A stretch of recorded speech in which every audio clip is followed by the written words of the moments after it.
بعض اوقات چھوٹے سے چھوٹا گناہ ہماری ہلاکت کا سبب بن سکتا ہے، لیکن ہم اسے سیریس نہیں لیتے اور یہ سوچ کر وہ گناہ دہراتے جاتے ہیں کہ اس پہ ہماری پکڑ نہیں ہوگی، حالانکہ یہ گناہ ہمیں جہنم میں لے جانے کا سبب بن سکتا ہے۔ Welcome to another day of understanding قرآن۔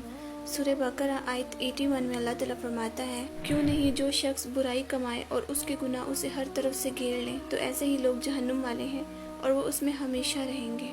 اس آیت میں ان کے پچھلے دعوے کی تردید ہے کہ یہ ہمیشہ کے لیے جہنم میں نہیں جائیں گے، بلکہ یہاں پر یہ کہہ دیا گیا کہ وہ ہمیشہ رہیں گے، ہم فیہا خالدون۔ جس آدمی کے گناہ چاروں طرف سے اسے گھیرے میں لے لیں حتیٰ کہ اس کے پاس کوئی نیکی نہ رہے تو اس کا ٹھکانہ پھر جہنم ہوگا، جہاں وہ ہمیشہ رہے گا۔ کسب کمائی کرنے کو کہتے ہیں، کسی کام کے نتیجے میں کوئی چیز حاصل ہونا کسب کہلاتا ہے، اور سیئہ سے مراد برے اعمال ہے، اور احاطہ سے مراد چاروں طرف سے گھیر لینا، جیسے پنجابی میں احاطہ چار دیواری کو کہتے ہیں، کیونکہ چار دیواری بھی انسان کو چاروں طرف سے گھیر لیتی ہے۔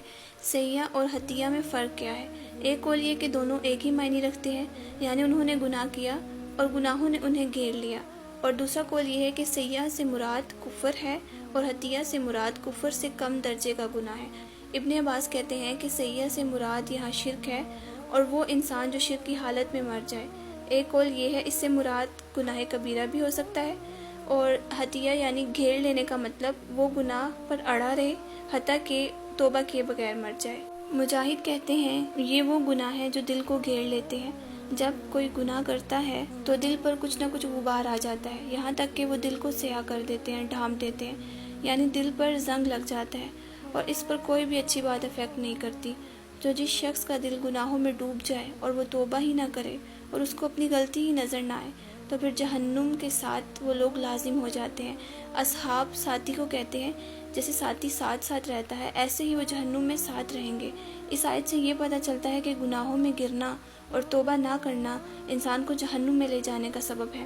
نبی کریم صلی اللہ علیہ وسلم نے حضرت عائشہ سے فرمایا تھا کہ معمولی گناہوں سے بھی اپنے آپ کو بچاؤ، کیونکہ اللہ کے ہاں ان کی بھی تفتیش ہو سکتی ہے اور چھوٹے چھوٹے گناہ مل کر انسان کو ہلاک کر دیتے۔ مسند احمد کی حدیث ہے، چھوٹے سمجھنے جانے والے گناہوں سے بچو، کیونکہ اس کی مثال ان لوگوں کی طرح ہے جو ایک وادی میں اترے، پھر ایک ایک شخص ایک ایک لکڑی لے آیا، یہاں تک کہ اتنی لکڑیاں جمع ہو گئی کہ انہوں نے اپنی روٹی پکا لی۔ اسی طرح چھوٹے گناہ جب انسان پر جمع ہو جاتے ہیں تو اسے ہلاک کر دیتے ہیں۔ ایک حدیث ہے صحیح مسلم کی، رسول اللہ صلی اللہ علیہ وسلم نے فرمایا، بے شک قیامت کے دن اللہ تعالیٰ بندے سے فرمائے گا، اے ابن آدم، میں نے تجھ سے پانی مانگا تو نے مجھے پانی نہیں پلایا۔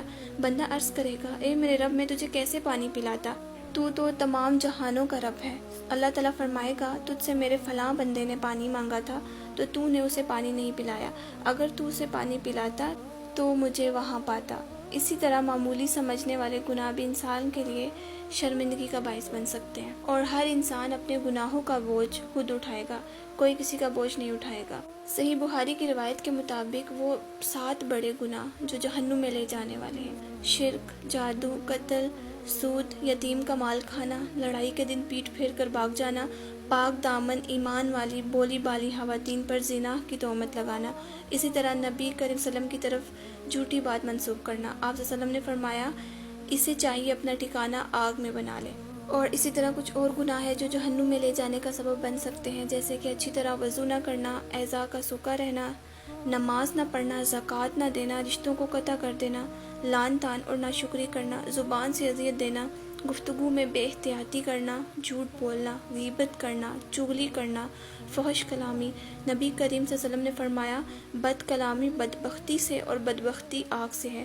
فحش لباس پہننا، زمین کو چھوتا ہوا لباس پہننا تکبر کے لیے، جانوروں پر ظلم، حرام کمائی، مکر و فریب، یہ سب کیا ہے جن کی سزا بھگت کر ایمان والے نکل آئیں گے، لیکن ایک ہے ہمیشہ رہیں گے یعنی لمبی مدت تک، اور ایک ہے خالدین فیہا ابدا، وہ گناہ ہیں جو شرک، کفر، ارتداد اور نفاق ہے، یہ ہمیشہ ہمیشہ کے لیے رہیں گے۔ یہ گناہ انسان کو اس وقت جہنم میں لے جانے والے ہیں جب انسان توبہ کیے بغیر مر جائے، یعنی موت سے پہلے ہر انسان کے پاس ٹائم ہے کہ وہ توبہ کر لے اور اللہ کی طرف لوٹ جائے۔ آیت میں اللہ تعالیٰ نے ہمیں ان لوگوں کے بارے میں بتا دیا کہ جو جہنم میں ہمیشہ رہیں گے۔ تو گناہوں کو مٹانے والی کچھ اذکار ہیں، کچھ دعائیں ہیں صبح شام کی، جنہیں ہمیں زیادہ سے زیادہ پڑھنا چاہیے اور اپنے گناہوں کی معافی مانگنی چاہیے۔